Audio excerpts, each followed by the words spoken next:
obviously, we've talked privately. I don't know if we can talk about this, but what do we do if they try to steal the election? I mean, obviously, if there's a big enough landslide, they can't do it. Obviously, Trump's not going to back down. He exposed crooked Hillary earlier. He exposed the Republicans trying to steal the nomination from him. That's why they failed. So Trump obviously has the instincts to beat him. How do you see this playing out? Because, I mean, right now I see Trump winning. I think it's crucial that you begin to prepare the argument before the election. As I started to say, I've read this terrific study of the Wisconsin elections and primaries by Richard Charnon, who is a Democratic liberal, retired mathematician, brilliant guy, who concludes indisputably that elections in that state have been stolen through the system. We're going to see this again, these machines that have no paper trail, these computerized machines. This is truly, truly problematic.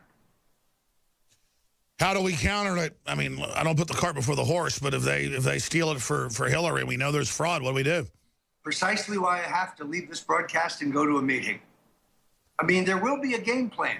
The good news is that I think we know this is going to happen. It's not like in 1960 when if you'll read my book on LBJ, the man who killed Kennedy, the case against LBJ, I have a detailed analysis of both Chicago and Texas. I go through precinct by precinct where, for example, in one precinct, there are 385 people registered, and the vote was 695 for Kennedy and 13 for Nixon. Sure. I mean, it's all famously documented. It's all admitted.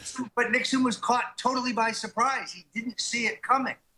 We know what they're up to. There are lawyers and computer experts beginning to develop a strategy. Donald Trump is not going to take this sitting down. Oh, absolutely. I know he's not. Countenance voter fraud. No, he's front and center on the radar. We know that. Very exciting that Trump is conscious and so smart.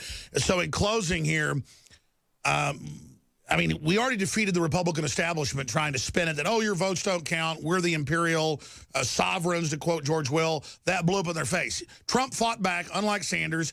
The popular vote counted. This is a referendum against tyranny in the establishment. Everybody for Sanders should vote for Trump. And it's very, very exciting to know that Trump's not going to put up with this. I think we're on the edge of the biggest event in American history since our founding. That's probably correct. And I also want to point out that Time magazine has a terrific piece about the Clinton rape shirt. Of course, they're poo-pooing it, not realizing that they're helping Infowars.com and the Stone Zone sell, hopefully, millions of shirts. So if you have the Hillary for Prison t-shirt, you now must get the companion Bill Clinton rape shirt. We're showing, the Time magazine showing you in the rape shirt, now available. That was just a demo at InfoWarsStore.com where the folks are printing it, putting it out. And then notice the New York Times, though, did a whole spread on the T-shirts of the RNC, but didn't show any of the real shirts, my friend. I mean, this is why they're going back.